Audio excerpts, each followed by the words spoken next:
Вечерва во овој информативен блок за последните случувања поврзани со специјалното јавно обвинителство анализираме со универзитетскиот професор Иванка Додовска. Добро вечер, професорке. Ви благодарам што ја прифативте мојата покана. Ви благодарам на поканата. Мило ми е што сум вечерва со вас. Ајде од почеток. Специјалното јавно обвинителство излегува на бомбастични пресконференции каде што ги открива деталите од истрагите. Видовме како обвинителите од оваа институција упаднаа во Управата за безбедност и контраразузнавање. Дали ваквите активности влијаат директно врз изборниот процес? Па, секако и многу пати досега сум потенцирала од кога почна целава ова контраофанзива на рушење на правниот поредок во Република Македонија, поттикната од вештачки создадената политичка криза пред речиси 2 години, дека ќе се користат сите можни аргументи кои што ќе бидат на располагање со цел да се направи што поголема штета на владеачката ВМРО ДПМН и секако нејзиниот коалиционен партнер од албанскиот блок ДУИ.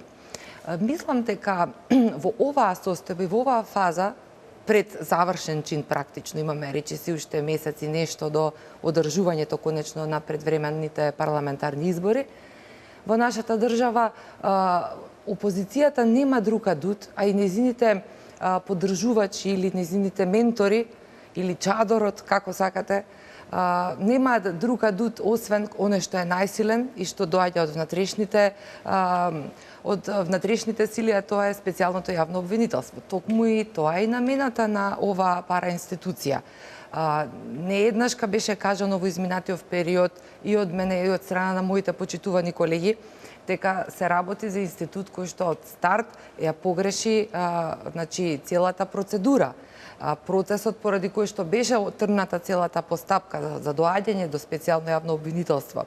Па наваму се што се случуваше укажува дека институцијата е создадена со цел да предизвикува постојано вознемиреност, одредена штета, од време на време да представува некој параван кој што ќе треба да прикажува или да истражува дали се вршени злоупотреби од страна на одредени органи на државната власт, но од селективност и од начинот на кој што се однесуваат, а заклучно и ова што го видовме последниве 7-8 дена, мислам дека и на мало дете во градинка му е јасно која е улогата на госпојата Јанева и на нејзиниот тим.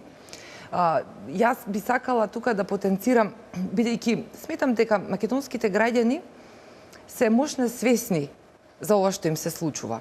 Сите сме некако ставени пред оваа слика без тон, и веројатно само времето е погрешено, бидејќи веќе после толку години и толку турбуленции, мислам дека и помеѓу граѓанството се создаде една недоверба кон се што се пласира од секакви фактори и надфактори. Ова последново покажува само дека треба да се одработат некои валкани договори кои што некој проценил дека многу полесно ќе ги завршил да било можеби некаква друга структура на државна власт или можеби некоја друга политичка гарнитура, но во оваа состојба во која што е Република Македонија, за среќа, во целата несреќа имаме работа со грото на сериозни и одговорни јавни функционери кои што претпоставувам дека сите добро ги знаат своите ограничувања и дека вакви циркузијади како што е типот на СЈО и Катица Јанева само дополнително ја влошуваат сликата за Република Македонија пред меѓународната заедница, на штета на македонските граѓани, а на крајот на денот не носат никакво решение. И оттаму, еве и од мене како обичен граѓанин еден апел до нашите сограѓани кои што се на функции во специјалното јавно обвинителство, на вистина нека размислат на кому му прават услуга и што сакаат да постигнат на крајот од денот. Има и еден друг момент што треба исто така да го земеме во предвид. Јас се согласувам со тврдењето на оние аналитичари кои што ценат дека се разбира дека истрагите кои што ќе се покренуваат, ќе се однесуваат 99% највеќе на извршната или на представниците на извршната власт, бидејќи тие ги имале инструментите со кои што можеле да располагаат и можеби да извршат одредени злоупотреби. Но во секој случај тоа не ја менува тематиката и генезата на тоа како и зошто беше формирано специјалното јавно обвинителство.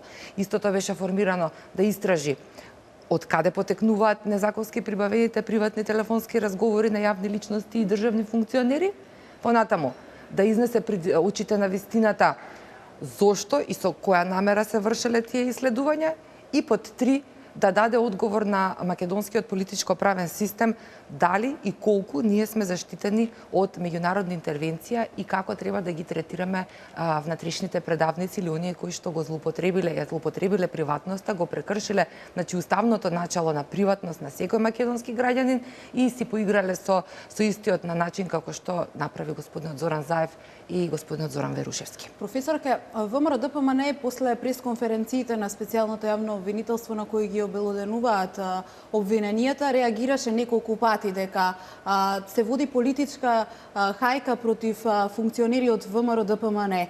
Како гледате вие на обвиненијата? Дали се тоа обвиненија засновани на цврсти докази или сепак се води една политичко-правна хајка? Знаете како, тоа е најдобро би требало да ви одговорат правните експерти. Јас сум политолог и јас можам политичката димензија да ја толкувам. Она што јас го гледам во целава состојба е следново. Тоа е дека имам и се посигурна сум дека овде имаме една многу неправедна битка која што се води против целото ВМРО ДПМН. Значи, овде не станува збор за тоа дали навистина се случиле одредени прекршоци. Се разбира дека секој кој што ќе го прекрши законот треба и да одговара за тој прекршок. Тука нема, правдата е слепа и тука нема име и презиме, роднинска врска или било каква друга релација во прашање. Доколку зборуваме за правен поредок, за кој што се залагаме сите. Но од друга страна, ако земеме да резонираме, ќе видиме дека во целава оваа ситуација се трошат силите, се нагризуваат силите на владеачката ВМРО ДПМН и се на сите можни начини се боксува врз нејзиниот рейтинг, тоест врз пуштањето на нејзиниот рейтинг со одредени наоди кои што во суштина, колку што се моите скромни познавања од позитивното право, истражителството, значи или треба да обвинителството треба да истражи дали постои основ за сомнеш. Но се уште постои исто така институтот на презумпција на невиност, кој што потоа треба да биде процесиран доколку се соберат достатни материјали кои што прават аргументација или случај, тогаш тие пристапуваат до судот и судот понатаму ја презема целата работа и тука завршува работата на обвинителството. Тие влегуваат единствено доколку се покрене судски процес, доколку не се случи, не знам, некој трет доказ кој што ќе го сруши тоа или ќе се договорат нешто, нели како оди сето тоа. И потоа се оди на судски процес каде што треба да се докаже дали постои вина, дали се наудите во ред или не. Значи тоа е една огромна постапка која во суштина не е многу сложена, но бара време и е она што го прават Јанева и нејзиниот тим во случај воопшто не е она што би требало да биде работа на едно специјално јавно или било какво најобично јавно обвинителство или секако. Значи, она што мене ми е многу криво во целава ситуација е што во еден момент поверував дека ќе направиме повторно компромис. Македонската плурална историја имаше неколку компромиси во минатото со кои што се зачувуваше унитарноста и се обезбеди одредена сигурност за македонските граѓани и верба во македонската држава. Ова последново и сите овие активности кои што се прават на толку нетранспарентен начин и на една толку, да речам, нелогична основа, говорат за тоа дека на вистина се уште во македонскиот код постојат луѓе кои што не погледнуваат подалеку од сопствениот нос. И тоа е за жал, посебно кога станува збор за луѓе кои што претендираат или им се доверени големи државни позиции кои што ќе се рефлектираат на иднината. А таа одговорност која што секој функционер, секој од нас си ја превзема и како обични граѓани кога пристапува кон одредени општествени активности е срамна и го навредува обичниот македонски граѓанин, зашто сметам дека и во иднина ќе биде повеќе елаборирана. Го споменавте оној план за кој пишуваа медиумите на Социјалдемократскиот сојуз и Катица Јанева. Дел од планот на СДСМ и СЕО, како што пренесоа поголем дел од медиумите, е до 11 декември специјалното обвинителство да покрене обвинение за случајот со наводни изборни нерегуларности Титаник и да отпочне истрага за набавка на новите Шкода возила во МВР, како и за изградбата на автопатот Демиркапија Смоквица.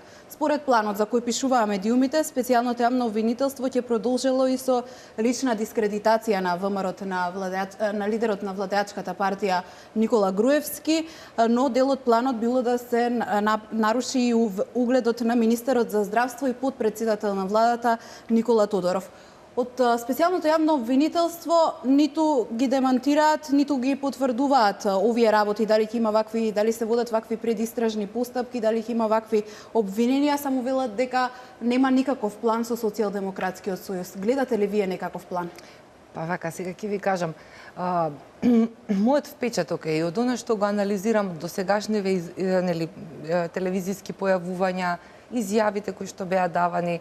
Јас имав за тоа исто така одредени размислувања кои што можеа да, малку да ја олеснат работата, но добро, во политичката игра се разбира дека некогаш е подобро да биде АБВГ наместо ОДМНШ и така натаму, тие се очекувани и дозволени правила на игра. Прво, имам впечаток дека целото сценарио, се извинувам, кој што се случува околу специјалното јавно обвинителство е добро организирано и оркестрирано од играчи во позадина. Немам информации точно кои се, можеме да претпоставиме, можеме да сгрешиме, но се осеќа дека тие самостојно не се однесуваат. Видете вака, јас поаѓам од најобичната премиса. Сите поаѓаме од тоа во какво општество живееме и во кои услови живееме, со што се соочуваме секојдневно, на улица, на пазар, на работно место и така натаму, во суд. Значи, многу е јасно дека ниту госпоѓата Јанева, ниту нејзините помошници не се однесувале така претходно или немале некоја таква обука, посебно бидејќи јас доаѓам од една таква високошколска образовна институција и знам дека во ниеден случај така не ги обучуваат младите правници да се однесуваат. Од таму, тука ми остава простор за сомнеш, да мислам дека има некаква позадина. Второ, има еден голем пропуск кој што го направи госпоѓата Јанева и со кој што се обиде да не сите практично прелаже. Не е важно дали таа директно комуницира со лидерот на опозицијата или со посредници или некоја амбасада и свирка во увото и така натаму. На крајот од денот, важно е што таа прави со средствата кои што ги добија од македонскиот буџет, со обврските и одговорностите со кои што беше задолжена. Па немаше отчет. Малку и во парламентот се сгреши работата, што толку ја фатија за гуша околу финансиите, бидејќи тоа во Завод за ревизија одма може да ја фатите што направила, како направила. Но требаше да се праша следното: како и зошто таа имаше разбирање и го ослободи господот Зоран Верушевски, кој што, внимавајте, по втор пат во македонската плурална историја го прави тоа. Што го направи? Тоа е кривично дело, тоа е злосторство против македонската држава, против македонските граѓани. Тоа е велепредавство што го направи Верушевски за пари и за уцени. А тоа потоа се, знаете, исто така, значи тоа веќе се зборува и мислам дека е точно. Сите информации кои што ги имаше Зоран Заев се во рацете на некакво си македонско подземје поврзано со регионалните подземја. Знаете ли колку судбини на македонски бизнисмени, политичари, јавни личности се можност да бидат оставени во тој бумеранг на уценувања, па приватни животи, па знаете тоа колку чини? Колку чини за еден човек кој што градел нешто во животот и кој што одеднашка сте го фатиле за нешто што со устав е загарантирано дека не може да бидете осуден или да ви се случи нешто. Знаете колкава е таа штета на долг рок? Врз тие луѓе веќе Зоран Заев нема контрола. Тоа е тоа. И таа штета ќе се мултиплицира и нема да застане овој период. И оттаму цела оваа ситуација, и ќе видите, и тука сум сигурна, и македонските граѓани ќе се уверат дека по завршувањето на предремените парламентарни избори се надеваме дека овој пат нема да им текне на опозицијата да најдат нов изговор да бегаат, бидејќи навистина ќе биде веќе срамно. По изборите, по прогласувањето на победата, специјалното јавно обвинителство уште месец или два ќе треба да функционира и потоа веќе завршува неговата работа. Резултат нула. Процеси нула. Вие можете постојано да наоѓате одредени причини за одредени случаи или за некакви сомнежи, но па тогаш зашто го имаме основното јавно обвинителство? Тогаш нив да ги распуштиме или нека си дадат оставка, нека си одат. зошто параинституции раниме, зошто до кога македонските граѓани ќе го дозволуваат тоа. Мислам дека целата таа констелација на односи е создадена, како што почнав и на почетокот, со една политичка цел да го нагризуваат ткивото на ВМРО-ДПМН, се посилно да го заслабнува лидерството на ВМРО-ДПМН, да ги држи постојано под еден стрес, да ги оневозможува во катадневните активности и на крајот од криштата што е можно повеќе да го намали довербата кај македонските Може ли граѓани. да го намали рейтингот специјалното јавно обвинителство? Видете, специјалното јавно обвинителство не. Токму за тоа и се избраа такви слаби фигури таму. Значи, ќе ви кажам нешто што искрено го мислам. Доколку јас сакам да спроведам сериозна истрага дали некој извршил кривични дела или оштетил државата, тогаш ќе ставам магови, ќе ставам титани, значи доајени во областа. Нема да ставам ситни глувчиња кои што се шетале по ходници и вршеле сообраќајни прекршоци и истражувале. Ме разбирате? Значи тие се смислени, измислени, донесени за да прават штета. Нема на крајот од денот ништо да решат. Тоа сум убедена. Ќе видиме времето што ќе покаже, можеби ќе бидам демантирана. Но од ова сега до сега што го видовме, мојот впечаток најискрено е тој. Ние можеме само да се надеваме дека кај македонските граѓани нема да се прелее чашата на трпението кон сопствените политички елити, бидејќи навистина времето одамна е поминато кога лидерствата диктираат како треба да се однесуваат граѓаните. Ова се други времења кога граѓаните, нивните потреби, нивните интереси се приоритетни. А особено кога станува збор за држава како што е Македонија, каде што имаме внатрешни економски и други општествени проблеми, имаме и уште поголеми надворешни проблеми кои што и како треба да мислиме како ќе ги решаваме во времето кое што доаѓа, а кое што не носи многу добри ветришта. Изборите се ближат, сите очекуваме дека овој пат ќе биде успешен обидот за одржување на предвремени парламентарни избори со оглед на тоа што имавме два неуспешни обиди, што по 11 декември, но што и до 11 декември, што ќе гледаме во периодот што следи и што е со оние листи за пратеници на партиите. Кажавте политолог сте, ги познавате како функционираат и едната и другата партија, двете најголеми политички партии во земјава, што можеме да видиме на кандидатските листи, дали ќе се оди на проверени кадри или сепак ќе има некои освежувања, кои се вашите предвидувања? Па јас лично очекувам дека ќе добиеме освежување во политичката сцена. Има кадри кои што си ја завршија својата работа и треба да одат малку во позадина, доаѓаат и посвежа енергија, треба да им се даде шанса и на нив, но тука треба да постои баланс помеѓу зрелоста и помеѓу младешката полет.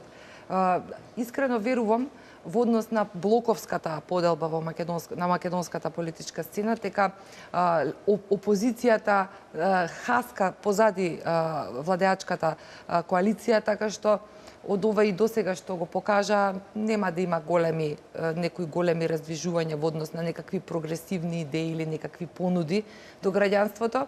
Гледаме дека голем број од нивните понуди што ги кажа изминативе денови се бледа слика на предходни изборни циклуси, она што го зборувале представниците на ВМРО-ДПМН.